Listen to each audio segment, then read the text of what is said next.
I've got the BP spirit right in my head, right in my head, right in my head. I've got the BP spirit right in my head to stay.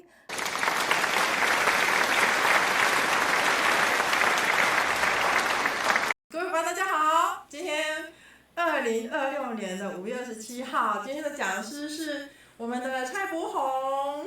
我们峡中的博宏哈。那他已经来到线上，那我们直接邀请博宏来为大家开讲哦。嗨，博宏，请。好，大家好，我是峡中团的蔡博宏，然后我现在先分享一下我的荧幕。好，首先，我的题目叫做把兴趣完成活动，我在寒训做的事。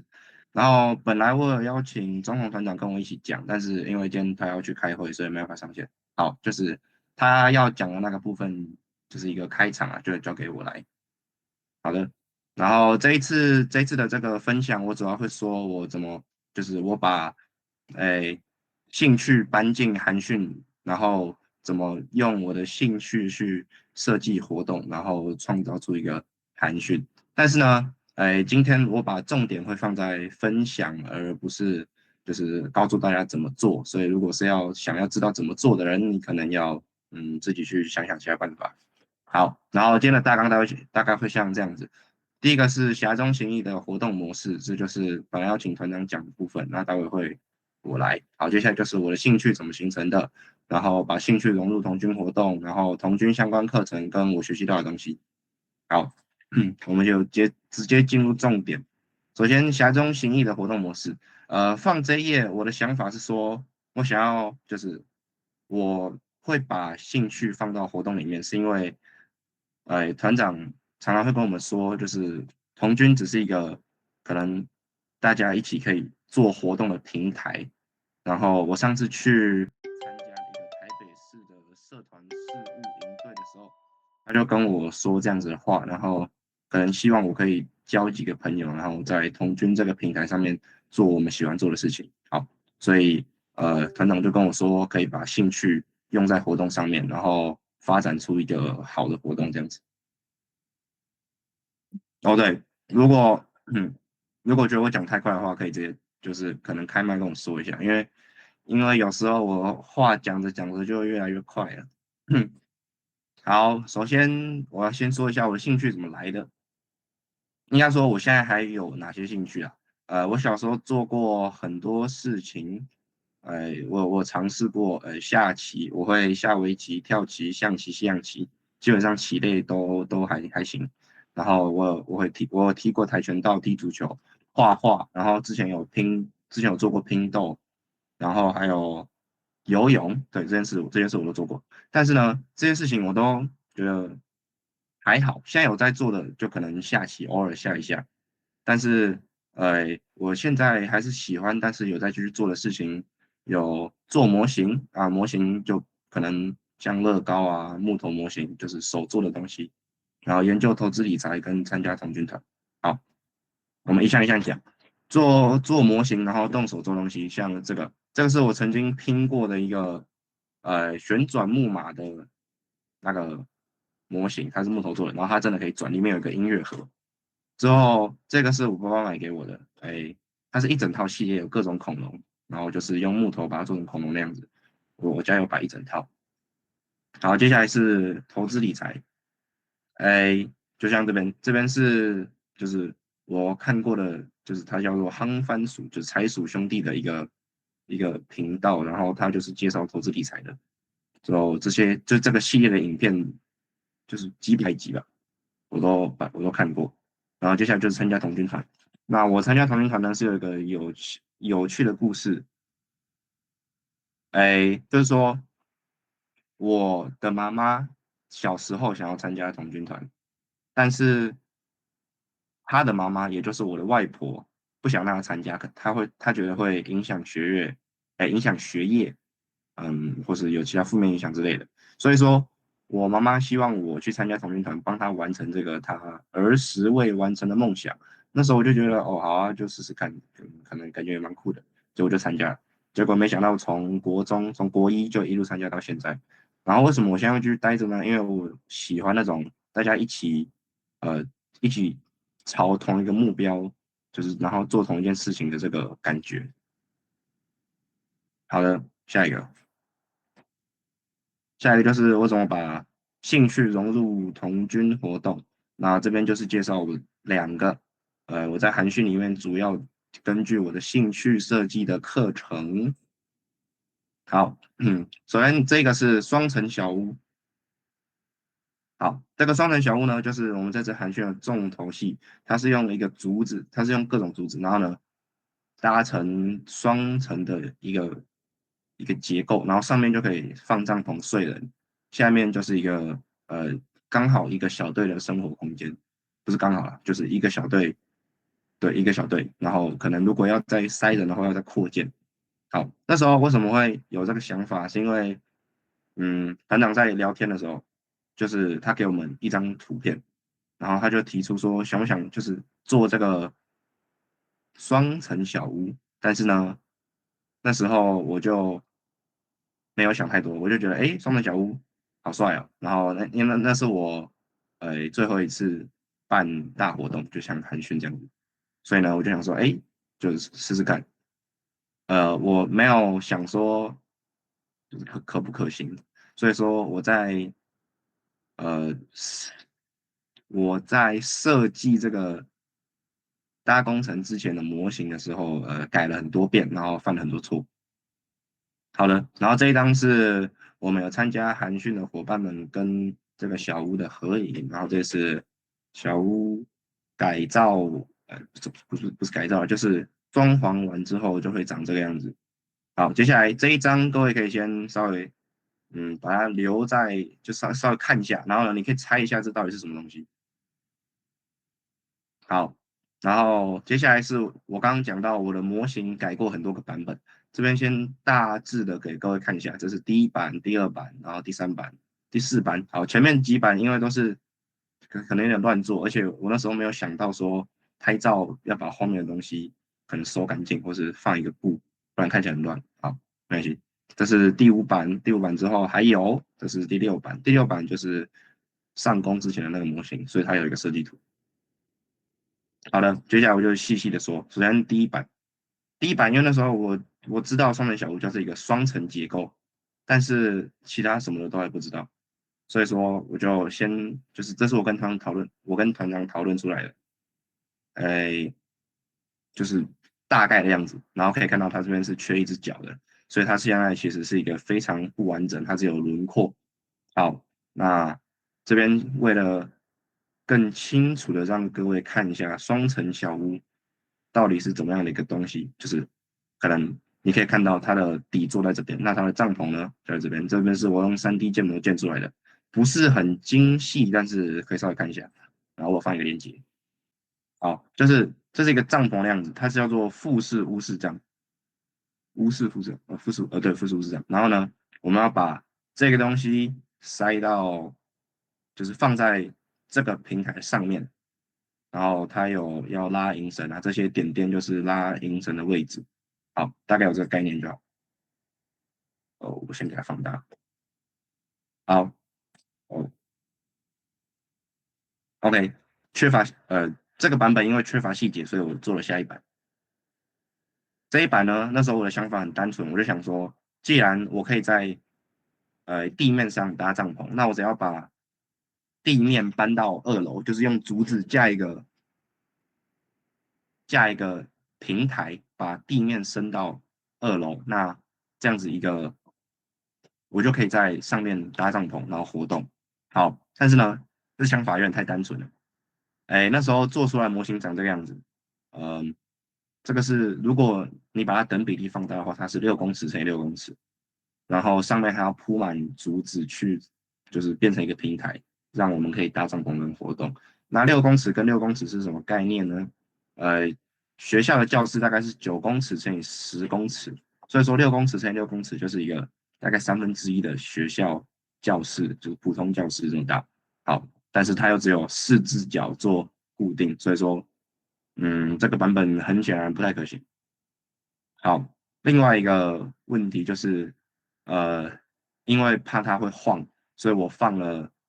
3只固定的结构在这边，就是可以稍微看一下三支结构，但是呢，三支竹子要把它绑在同一个固定的柱上面是很困难。那这个可能问题不是很大，但就是稍微提一下。好，下一个第三版解决之前太笨重的问题，我把它稍微缩小了，但是我还没有想到内脏要放在哪。我想到外脏可能拉条线做到地上，或是有其他方法，但是内脏就是这个绿色的部分，它有这一些线要绑，那很显然我我在这一个平台上面没有设计可以让它绑这些线的地方。好，所以说要到第四版。第四版呢，我增加了上面这一个横条，让内脏的银绳可以固定住，然后哎，然后还增加了左右的这个平台嗯让想要使用的人在升降上面比较方便，就是上去会有一个平台，然后刚好可以进到帐篷里面。好，但这个版本有个问题，就是它缺乏左右支撑，然后缺乏这个支撑呢，代表它会左右摇晃，然后三峡的风很大，所以那个风吹来可能就会就这样左右晃左右晃，然后可能晃一晃就倒了，所以这个版本不行。再下一个，这个版本呢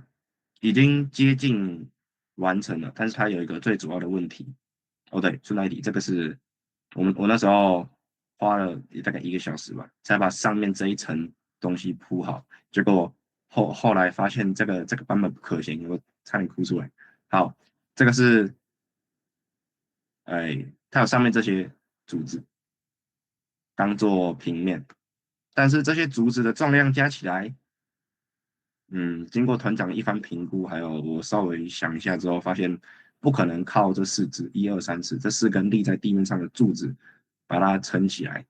因为太重了，所以说我们要多增加几个可以把力量分散到地面上的柱子。OK，就是这一版第几版？第6版。哦，对，我做了6版。然后因为好，我就加了这根柱子。然后因为这是最接近开始搭工程之前的一个模型，所以说我有帮他画设计图。然后如果仔细看的话，它上面会有那个长度标识，对，这就是工程设计图。好的，这一张图是我昨天忽然想到加上去的。其实双层小屋呢，我那时候想想，就是一个底下的结构当生活区用，再加上上面的一个小屋，合起来，就刚好会变这样。然后还没，还有经过各种敲敲打打，绑绳子。然后这张照片其实蛮励志的。那时候中午12点，我们都12点半吧，反正有点晚了，还没吃午餐。我们就想说，一定要把这个东西，它本来是躺在地面上的，然后我们想说要把它撑起来，之后再去吃午餐。所以说撑起来就变这个样子。那时候超热。但是还是12月啊，随便就是很热。好，就经过这一番操作之后呢，就会变成这个样子。这个是最基本的，没有经过任何装潢，小屋就会长这个样子。它有就是一个生活空间，然后平面在这边。好，然后再经过一番装潢之后，就会像这样子。它有梯子啊，可以上去到2楼的这个睡觉的地方，然后里面会有一个生活空间。好，那你可能觉得，里面到底长什么样子嘞？所以说，我现在带你来参观一下。好，假设你现在是好像是2月7号吧，2月7号不对，2月8号，2月8号来三峡国中，然后呢，我带你去我们的营地参观，就会长这个样子。好，首先呢，你进到营地之后，你看到一个小屋，那时候有挂这个灯条，所以看起来有点像圣诞节那个视频啊，就蛮漂亮。好，但是呢，我跟你说要从左边进去，因为我们通常从左边，因为说我们的炊事区在左边，所以会从左边进。但是你偏偏要去右边看一下，好，右边就长这个样子。哎，这个棚子的底下是我们放器材的地方。好的，从右边走过来之后，你再经过中间，中间的时候我们要去准备开会，所以这些人在做准备。好，从右边走过来中间之后，从中间再走到左边，左边这边是小屋的一个入口。好，然后这边是在进出在穿鞋的人。走到左边之后，你再往前走一点，就会到后面。哎，就是这2张图可以拼起来，再到后面。后面呢，就是我们加盖的地方，因为我们这次寒训最多有14个人参加，但是这里面最多就是容纳10个人的空间，所以外面这个地方就是加盖的餐桌可以吃饭，但它有一个缺点是什么呢？各位可以稍微想一下，不过我后面也会提到。好，那这个，哎，你走近看，走到这个棚子底下往里面看，它就会长这个样子。哎，里面这是我们吃饭的地方，然后这是桌子。OK，这张图在一开始的时候有出现，我叫各位记一下，说，我就是想一下这东西，这个到底什么东西。好，那这张图片就是从这一个洞，就是你只要把头往前伸到桌子上面，然后从这个洞看进去，它就会长这个样子。OK，上面这个是我们的就是热水瓶，可以在寒冷的冬天装热水。中间这个是瓦斯炉，就是因为那时候寒流来，超冷。好，但是因为现在在晚上，什么都看不到，看不太清楚，所以说你在峡中住了一个晚上，到第二天2月9号这样。好，到那一天你就拿出你的手机拍下来，你从右边拍的。这就是我们的生活空间，我们的小队旗在这边，然后这是刚刚提到的器材区，然后比较酷的是上面这里有一个就是置物区，可以放一些轻的，但是可能没有那么贵重的东西。然后这是我们的背包，然后这是吃饭的地方，我们就在这里吃饭。好的，那以上小屋就大概介绍到这边，然后接下来是我这个小屋的一些小心得。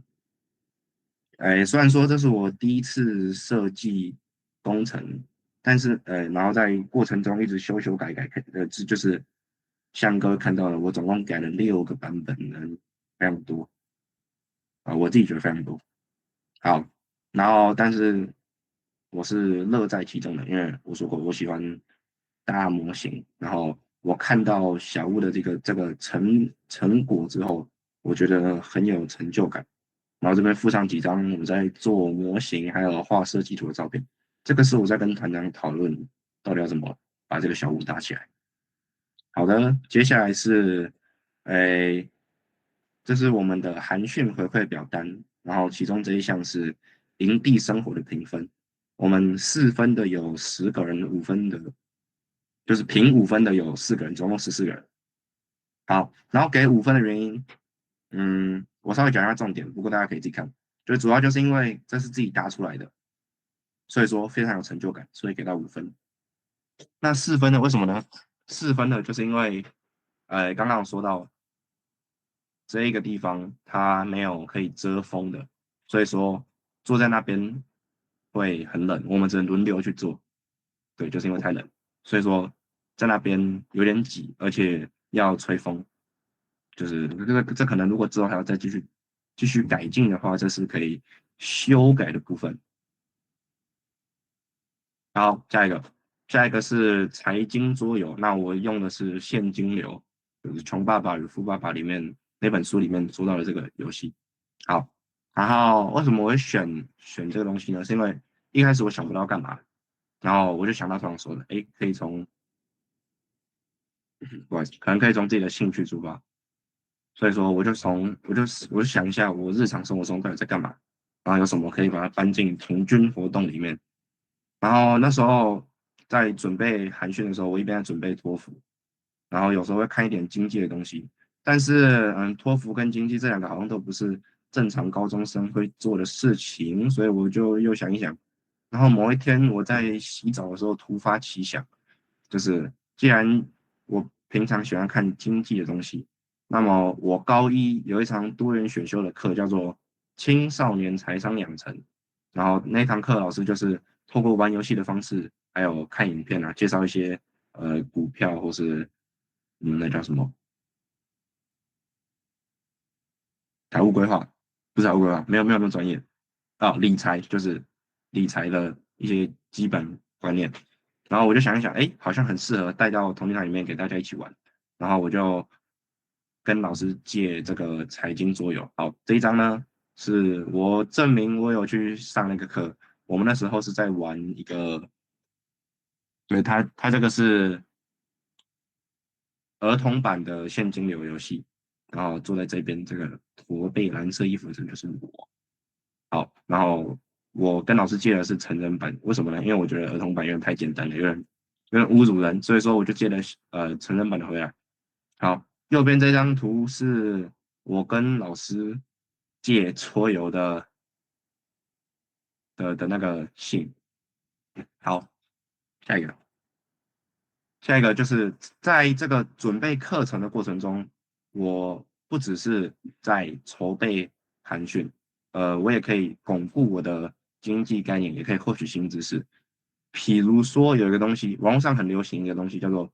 被动收入，但是呢，我去翻美国国税局的法规啊，当然是用 AI 翻的，哎，他们美国国税局的法规里面其实没有被动收入这个词，他们有的东西叫做财产收入 （property income），然后它是用，哎，就是可能个人或是机构啊，就是个人或法人啦，然后用金融资产出租或自然资源获得的回报或是利息收入，就是叫做财产收入，而不是被动收入。好，然后可以看一下这个画面。先稍微解释一下为什么会在室内而不是刚刚那个营地呢？是因为说这个东西，这个教材是借来的，然后这一套大概3000块，所以说我们怕在外面操作的话，那个风一来就把可能纸钞或是某个重要的东西吹走了，赔不起，所以说就在教室里面玩。好，这一章是我在跟大家解释现金流是什么。现金流就像水一样，就是钱就像水一样，从一个地方倒进来，那中间有个水杯，然后就从一个地方流出去。那流进来的就是收入，流出去的就是支出，那就是现金流最基本的概念。好，接下来这个是在玩桌游的时候的混乱桌面。接下来就是大家在玩桌游，然后就是兴奋筛骰子的画面。好的，下一个。哎，经过这个财经所有的这个课程之后，我发现大家其实对理财多多少少都有兴趣，然后但是但是因为这个呃可能学科嘛，反正这个理财或是投资、财经、金融这个观念太广泛了，所以说大部分人不知道从哪里下手，就没有去研究。然后在准备这个课程当中，也引发我对财务管理的思考。因为这个游戏里面有一个东西叫老鼠圈，然后另一个东西叫资产负债表，所以我就开始思考。然后之后我就生出了一套我自己管理钱的规则。虽然说钱不多，但是我用这个规则呢给我爸爸妈妈看，然后他们就同意让我把今年的红包钱全部拿去自己花，大概3万多块。好，反正我的规则就是大概有1/4可以花，其他要拿去投资。OK，那因为时间关系，细节我就不多讲。下一个，下一个是韩讯当中与童军相关的课程。好，接下来就可能不会有搭模型啊，然后财经桌游之类的，就是比较童军的事情。首先第一个是旅行，这是我们韩讯之中一定会有的一个一个活动。然后在这次旅行，我们结合行艺团的年度目标，让大家透过旅行可以去实践这些事情。好，我们年度目标的主题有运动、存钱跟服务。那不太难看出来，前面这2个是我提议的，然后就之后就被采纳了，非常好。好，那这个旅行的模式是怎么样呢？就是我们会给任务，然后给任务之后，我们会分三个主题分别是三个组别，然后每个组别都会有主要任务和呃怎么说啊，就是可选择的任务，有点像主线跟支线，或者说学校的必修跟选修课也可以。那我就拿我们这一组，我是运动那一组来举例。我们的必做任务就是，每位小队员都要走1万步以上。好，下一个是，哎，就是要带小队员们去体验，其中一个小队员没有尝试过的运动。然后我那一组的队员们就带我去体验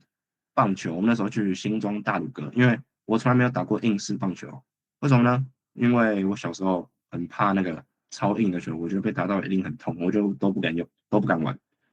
然后他们就带我去新庄的那个大鲁阁，打棒球。这是我在打棒球的样子。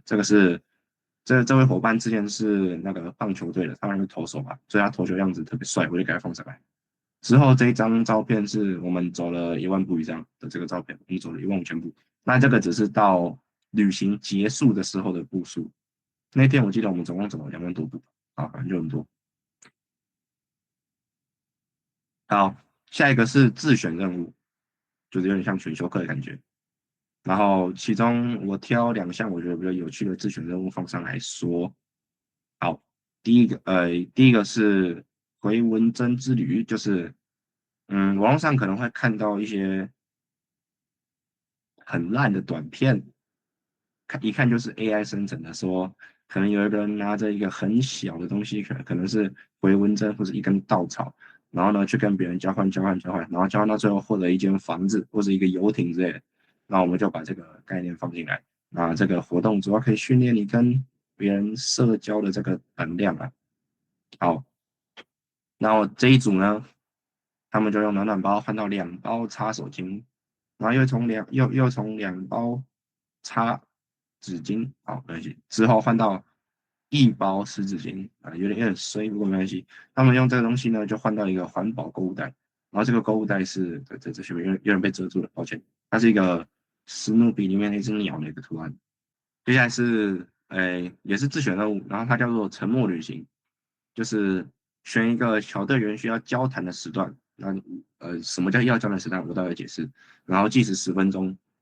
全员禁止交谈，你只可以用手语。如果你有本事的话，就用手语，不是肢体沟通。好的，那我们那一组呢，就是选在打完棒球之后，这是我要去吃饭的路上。然后因为这走路过马路什么的，一定会需要沟通，所以说我们就选在这个时间段用肢体语言来沟通。好，那这边有一个小故事。我们本来要去吃这一家店，前面再右转，反正就是还有一段距离的一家牛肉面店。为什么？因为那家很便宜。我们是学生，比较穷。好，但是呢，我们在前往那边的路上看到这家是一个拉面店。然后它后面这个红布条就挂着说红茶和加面免费。然后那时候我在前面带路，我就走得很起劲。我稍微回头看一下后面的人在，就是有没有人跟上。好，结果后面的人我走着走着，后面的人就冲上来拉住我，然后往后拉到这个红布条前面，把我的头一抬，看到这个红布条，我就看到上面的字，我就瞬间懂他们的意思。好，然后之后我们就跑进来这家店吃饭。这个是在这位伙伴在点餐的时候，这个穿白色衣服的这个伙伴他在教我手语，因为他之前有学过手语。好，然后右边这张图比较有趣，是这位会手语的伙伴在快要结束，大概剩几十秒的时候，他在用手语疯狂嘲讽，还有骂右边的这个伙伴。然后他就是各种比，结果比完之后时间到，然后这位伙伴就问说：“你刚刚在比什么？”他就说：“我在骂你，笑你。”然后就把内容跟他说，所以他就俗称气笑了，就把头就转到右边去，就在那边苦笑。好的，下一个也是跟童军有关的课程，然后这个课程叫做原始大餐，然后原始大餐里面其实有蛮多项目，但是我就挑两个来说，这两个是重头戏，一个是吊桶烤鸡，还有盐焗鱼。虽然说会弄到身上都是烟熏味，但是就是好玩。好，这一张图是在挂鸡，我们把鸡挂到厨房油桶，就是学校那种装沙拉油的油桶，把它挂进去，之后呢，再拿到火上面去烤。好，这个是在挂那只鸡的照片，但是因为那个鸡我们有点买太大了，塞不进这个油桶里面，所以我们3个人在那边很努力的挂鸡。好，这张是，哎，好，这样待会再讲好了。好，接下来这个呢是盐焗鱼，为了怕各位看不到，我把它放大，在这边这个一个银色的东西包裹起来，它就是盐焗鱼。好，然后这边是团长在教这位伙伴，这个就是刚刚会比手语的那位伙伴，在教他怎么控火啊，对，就是怎么控火。然后这个是在晚上近看这个火堆的一个照片，挺有意境。然后接下来这个是，我们在开饭前拍了一张大合照，可以看到桌上有，看的不是很清楚啊，那就是有烤鸡，然后有烤蔬菜，然后有烤鱼，啊，然后这边后面这边还有，还有汤。好，下一个，还有一个就是最后一 part，就是我学到的东西，还有结语，有点像学习历程。嘿，好，应该没事，我继续。有点像学习历程的，用词啊，但是没关系。好，这边这个字体不太一样，不是我忘记改，是因为它字比较多，如果全部都用这个手写字体的话，会很难阅读，所以我就换成这个。OK，如果你想要用看的，不想听我讲，你可以直接看。那在看的途中，我也会稍微讲一下，讲我的重点。好，就是在搭双层小屋的模型的时候，我就一直想到说，就是有一句古话是说，呃，做自己喜欢的事，你会乐此不疲。但是呢，我觉得乐此不疲是不可能的，而是说你在因为你很喜欢做这个事情，所以说你在很累之后，只要稍微休息，就会有继续做那个事情的一个干劲、冲动，都行。好，然后呢，我在设计工程，就是设计那个模型的时候，经历很多挫折，但是我都不会消沉太久，我就过一下下，我可能在床上躺个十几分钟，然后就把那个模型拆了，然后再做下一个。好，然后在设计财经桌的课程的时候，我就学到自己要去找资源，像去跟老师借桌游这件事，我其实犹豫蛮久的，因为我觉得有点怎么说，有点在利用人家的感觉。好，但是我最近发现学校老师是很乐意帮助别人的，像是最近我就借了一把线锯，手工锯回来，我要继续把我的那个模型完善，我要做最终版，就是把我们的模型，把我们的成果缩小，然后变成一个可以永久放在那边的模型。好了，就是你去找资源，然后敢问敢开口就会有机会。然后我也在我把这个研究金融我平常喜欢做的事情带来分享给大家，让大家接触到财经观念的同时，我也可以巩固我对这个可能财经金融的认识，然后提升我在这方面的知识。好，接下来就是跟童军有关的活动的部分。首先，旅行就是大家一起开心的离开营地，然后离开原本的生活圈出去玩，然后透过解任务实践年度目标，那这样子就是大家有玩，然后结果又可以一边学习，然后接下来做原始大餐。原始大餐呢，它不像我们平常在营地炊事，可能1个小时多就可以完成，或者是说你在家里煮饭啊，可能更快，你用那个可以控制的瓦斯炉，半小时可能就把一餐煮完了。原始大餐呢，它是一群人，我们那时候10几个人，就是每个人都在做事，但是忙了3个小时，最后才可以享受到这个丰盛的成果。这种大家一起做事，然后一起玩、一起开心的感觉，我很喜欢。这就是为什么我还留在童军团。好了，还有前面那个有点像心得和学到的东西，最后这个是结语。我在这次寒训当中，除了负责设计活动，然后把我自己喜欢做的事情带给大家来玩，我也从里面收获到了许多。那这许多有哪些东西呢？一个是像是寒训的旅行当中，我第一次尝试硬式棒球，那是我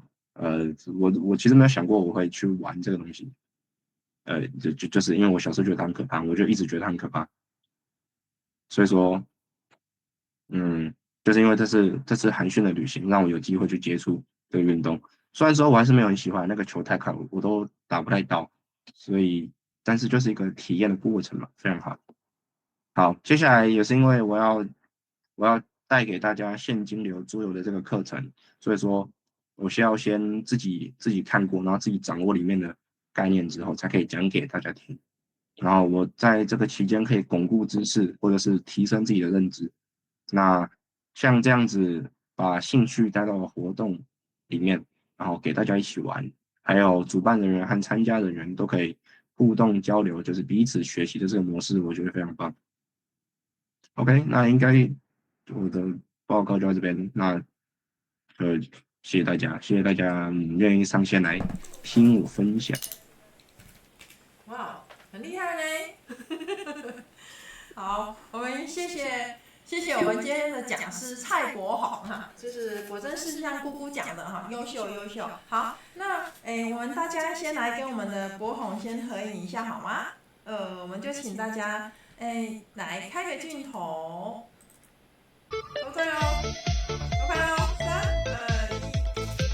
1，好，我们拍照，3、2、1，好，开心，好，那今天我们就谢谢我们的国宏这么认真的做这么充分的一个准备，把你们峡中的一个整个就是营队，这次是你主办的嘛哈，负责这个项目就是做了这么完整的一个介绍，那非常精彩的内容，好。谢谢观赏被学院讲座，喜欢请按赞、订阅、分享，请给我们鼓励及支持。